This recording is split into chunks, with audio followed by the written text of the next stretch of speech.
ఇక తెలంగాణ ప్రభుత్వ డిగ్రీ కళాశాలల్లో పదోన్నతులు సీనియారిటీ యూజీసీ నిబంధనల అమలులో జరిగిన ఆక్రమణలపై స్వతంత్ర విచారణ జరిపి బాధ్యులపై చర్యలు తీసుకోవాలని qualified government degree lecturers association demand చేసింది.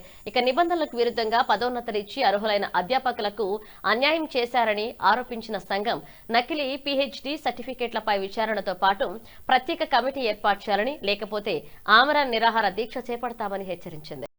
నా పేరు డాక్టర్ టిఎస్ ప్రవీణ్ కుమార్. నేను qualified government degree lecturers association ప్రెసిడెంట్ని. ప్రస్తుతం నేను associate professor of English Kakatiya government college హనంపూర్లో పనిచేస్తున్నాను. ఈరోజు ప్రెస్ మీట్ యొక్క ముఖ్య ఉద్దేశం ఏంటంటే, క్వాలిఫైడ్ అసోసియేషన్ తరఫున మా పక్షాన జరుగుతున్న, మాకు వ్యతిరేకంగా జరుగుతున్న అవినీతిని, అక్రమాలను మేము ఈ యొక్క మీట్ ద్వారా తెలియపరుస్తున్నాము. ముఖ్యంగా మేము గత 30 సంవత్సరాల నుంచి అన్యాయానికి గురవుతున్నాము. నెట్ స్లెట్ పిహెచ్డీ అర్హతను కలిగి ఉండి కూడా సమయానికి డిగ్రీ కాలేజ్ లెక్చరర్స్ రాగలిగిపోయాము. అదే కారణం చేత డిగ్రీ కాలేజ్ ప్రిన్సిపల్ ప్రమోషన్స్ కూడా పొందలేకపోయాము. ఇది మాకు వచ్చే చివరి అవకాశం. ఇప్పుడు జరగబోయే ప్రిన్సిపల్ ప్రమోషన్ మా చివరి అవకాశం.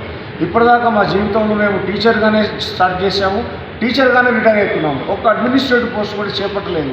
మాకు అన్ని అర్హతలు ఉన్నాయి. We are fully qualified with NET SLET PhD. కానీ మమ్మల్ని పక్క పెట్టేసి అసలు డిగ్రీ కాలేజ్కు, జూనియర్ కాలేజ్కు పనికిరాని క్యాండిడేట్స్కు డిగ్రీ కాలేజ్ తీసుకొచ్చి వారిని ప్రిన్సిపాల్గా, ప్రొఫెసర్గా చేశారు. మొన్ననే ఎస్ఆర్ఆర్ కాలేజ్ నుంచి వైఎస్ సత్యనారాయణ గారి వారు రిటైర్మెంట్ అయ్యారు. ఆయన ఈ యొక్క పోస్టుకు అర్హులు కాదు. Because he belongs to ZP school teacher category. అటువంటి వాళ్ళకు ప్రమోషన్లు ఇస్తూ ఉన్నారు. పక్క రాష్ట్రంలో పనిచేసి వచ్చిన వారికి ప్రిన్సిపాల్గా పదోన్నతి ఇచ్చారు. మన రాష్ట్రంలో ఉన్న వారిని గుర్తించకుండా తొక్కివేస్తున్నారు. కోర్టు కూడా వీళ్ళకి ఆదేశించింది, పలాని కేసులో డాక్టర్ ప్రవీణ్ కుమార్ కేసులో వీళ్ళకి నోషనల్ ప్రమోషన్ ఇచ్చి సీనియారిటీ ఇవ్వమని చెప్పినా కూడా పక్కా పెట్టేస్తున్నారు. సో దీనికి ముఖ్య కారణం ఏంటంటే, ఈ పదోన్నతులు ఇవ్వకపోవడము, లిస్టులో ఈ యొక్క అవకతవకలు జరగడానికి కారణము, అధికారులు చాలా అవినీతికి క్రమంలో కూరుకొని పోయారు.